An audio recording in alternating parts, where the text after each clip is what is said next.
Hello, everyone, and welcome back. So, today we have a special guest to actually have a discussion on the topic litter pollution. And I would like to welcome you for this particular talk series.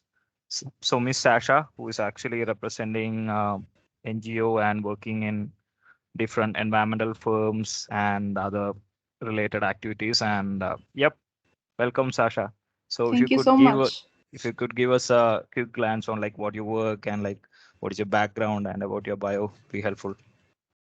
Yeah, as you said, I am a research scholar and I am also a volunteer who works in an NGO. And I do a lot of volunteer works. I feel good doing it because basically I'm an environmentalist. So yeah, I think that's help. And I'm also a podcaster. So yeah, that's all me.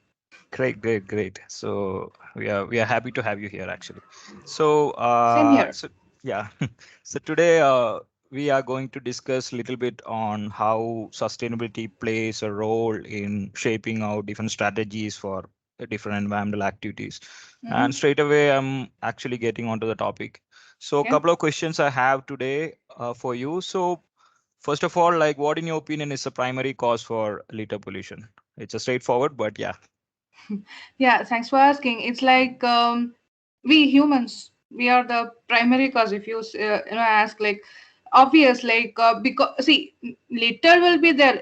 Either way, it's an environment thing. It's natural, but we are the main pollutants who are creating the litter in a vast. So of course, humans are the one who is creating, and the prime cause is like our livelihood. We are humans, we are the evolutionaries, we can't skip that part of our life, right? So basically if we produce something, there will be some wastages, and that's how. And the problem here is like we are not organizing our litter, and we are just like simply dumping somewhere because we just want to get rid of it. So that's the problem. Perfectly. And I think like we all are actually part of that particular process and we all do. So, yeah. So Mm. going on, and so I'm curious to know like what are the main preventive measures in terms of how it's actually happening right now and how the stuff is happening right now. Okay. Uh, Talking about preventive measures, to be honest, there is no such thing called preventive measures. Actually, we are trying our best to organize our litter. We can say that because like prevention will come. Okay, we will later discuss on about it. Um, right now, we have some policies. Like waste management policies. It came on like 2016, and new rules have been set up. And by doing so we can organize. That's the thing here. It is we can organize how we can reduce the litter wastages which can be leaked into the environment, and we can make it as useful, or like we can reuse, and we can reduce the litter wastages. That's how basically it is. So yeah. Okay, so as a preventive measure as such, we don't have, but like it's Yeah, basically as a habitat like or like how we are kind of channelizing it basically in our lifestyle. exactly. Okay. Exactly. Okay, so a lot of discussion around circular economy and like what exactly it is and how it can be used to avoid litter pollution to an extent. Okay, actually, it's a brilliant question. Thanks for asking. It's like, as we said, now this is answering kind of for your previous question. Did you ask like, is there any preventive measures? Actually, this is the preventive measure, which is like the circular economy itself. It's like it's kind of preventive. Like basically, what circular economy is like. We produce, right? We produce, we use, and end of the day, it will become a waste. So in circular economy, we focus on zero waste method. So circular economy is nothing but a zero waste method, which is like make, then use, reuse, then recycle, and that is like zero wastages going into the landfills or somewhere. So we can produce it in a more economical way, as well as useful for human, business, society, as well as environment. So it's like benefit from all the side. Okay. And this is a vast. So can I take some time to explain it? Sure. Feel free. Okay. Yep. Okay. So as we are talking about right now, we are having a linear economy, right? Which is like make, use, then dump it up somewhere. So this is the linear economy we're having. We were focused to have a reusable economy, like which is we have to instead of dumping, we are about to reuse it and recycle it. We are focusing on it. This is what right now happening too. In a larger extent, India is doing some measures on it. But as you know, UN and European countries, they are focusing on a circular economy, which is the future. We are talking about sustainability of environment, right? This is what the sustainability means. So circular economy is the only solution. We can able to not only reduce the litter, we can also able to remake it and redesign it, so that we can, that is like no more litter problem will be there as a greater extent. So it's like zero wastage policy basically. I hope it helps. Yes, yes, it helps actually. So this is something new, and yeah, like as you said, so I understood like it's not being carried out here in India. Mhm. So yeah, like pretty curious to know like how it is kind of implemented. So yeah, so I Okay. think my second questions are like yeah, the next questions are around that. So what efforts are being carried out by NGOs and other social organizations to combat this threat, and how to bring about this circular economy? Okay. If you are asking about NGOs, it's is it an international standard or is it like in India we are doing? I Because think yeah, differs.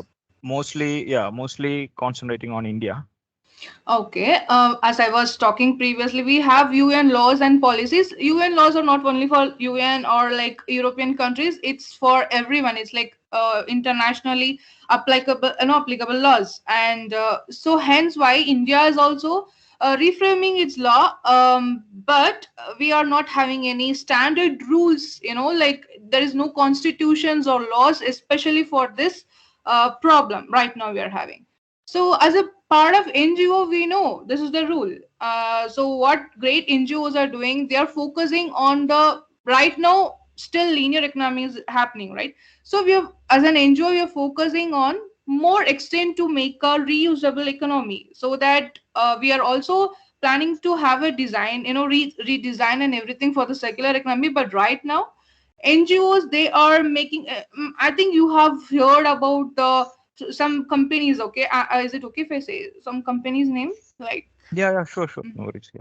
Shakti Plastics are there, and Rana and Protect. These guys, what they do, they are making some buildable materials or some materials out from the waste. It's like basically there is a fly ash, right? It's a great problem, and again, like single-use plastics and multi-layer plastics. This is a huge problem again, and clothes. Again, clothes are the one of the major litter which is occupying the land space. So these kinds they used to recycle and rebuild in something new. So what they do, they basically redesign clothes, or they can make bricks out of fly ash, and they can make some reusable again plastic products out of the waste products. So this is how NGOs right now are working in cooperate with some companies and industries.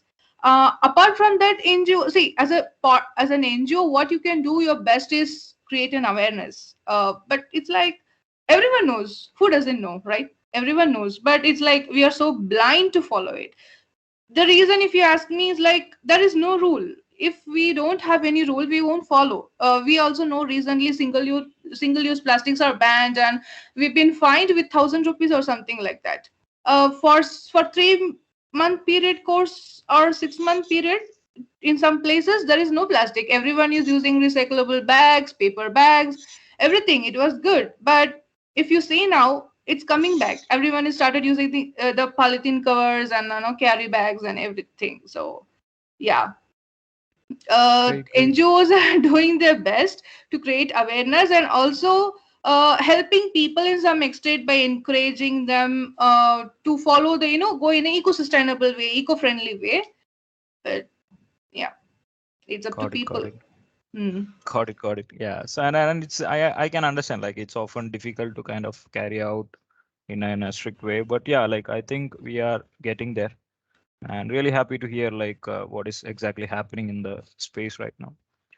So this is something which I just would like to ask. So like as a measure, like so as a data scientist, we'll be actually getting curious to know how we can kind of measure the sustainability factor in these kind of problems. Uh, so my first question is like around the ideation phase, like is there any mechanisms to track at this particular point for these kind of activities? Which means like tracking the litter. Yeah, like overall activity, like so the ones which you were explaining, like okay, so we have some design or like we have some process which we are following. So Mm-hmm. overall, like in a perspective, do we have any mechanisms to kind of capture this kind of information? See, there is again, we are still working on our way development area, so we don't have any particular mechanisms. But what we do have is like again organized plans and measures, which is like we can basically quantify how much litter is getting into the Yeah, landfills, and how much is recycled. How is like through the way the litter travels, where like it's been collected and then going into the recycle plants, and some are been going in where like what municipalities, right? There is a litter collection, yeah, facilities there.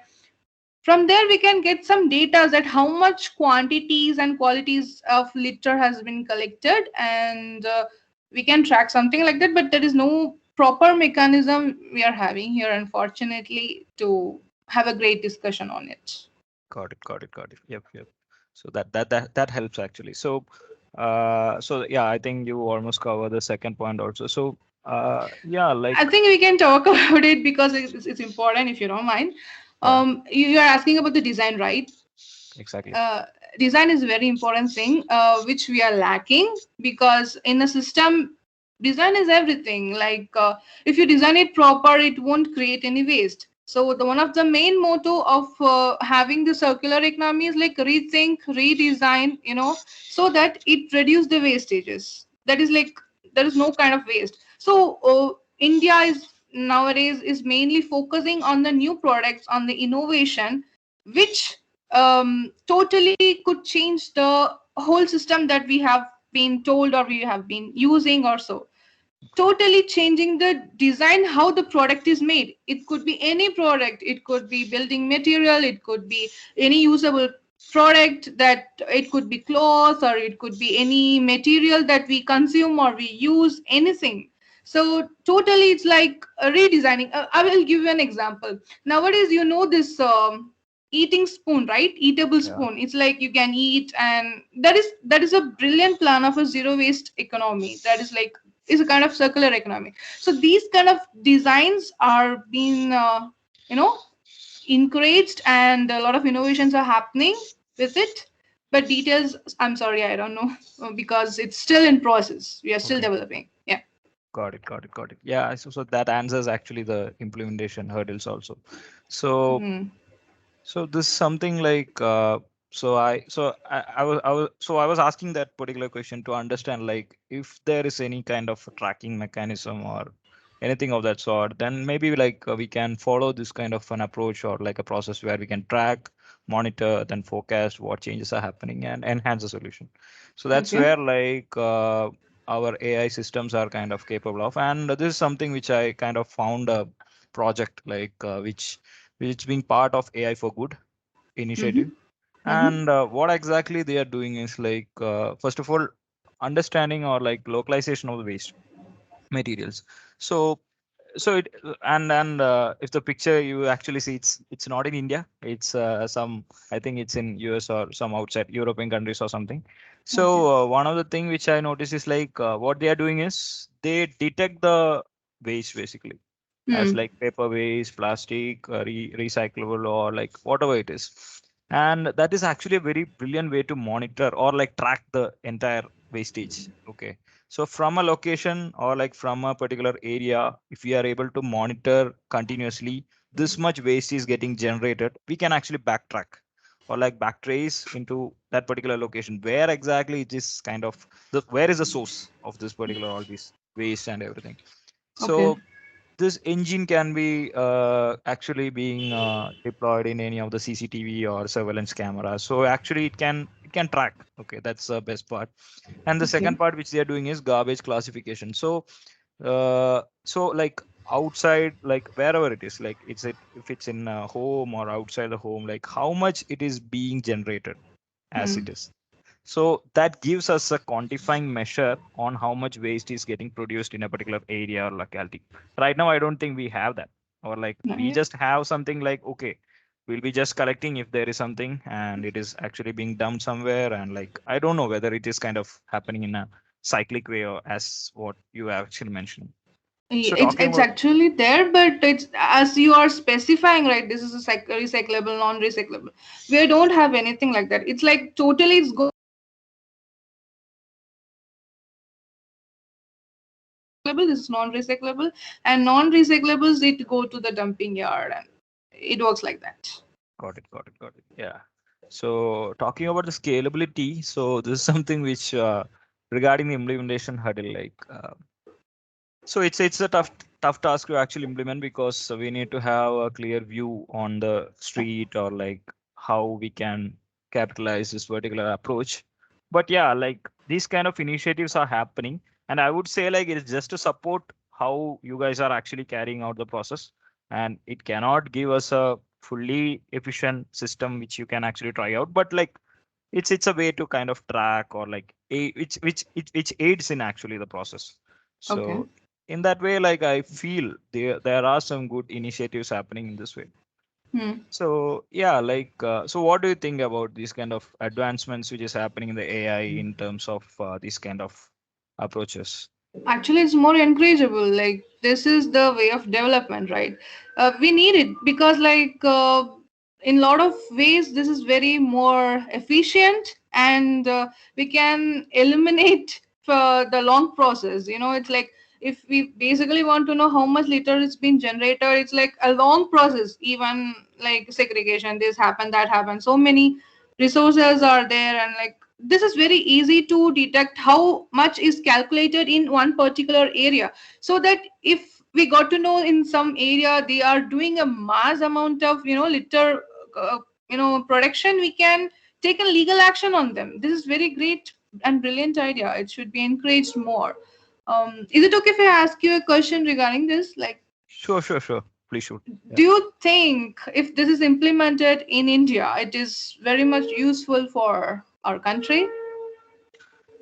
So that's something I am not in a position to answer because see, No, in looking your at the opinion.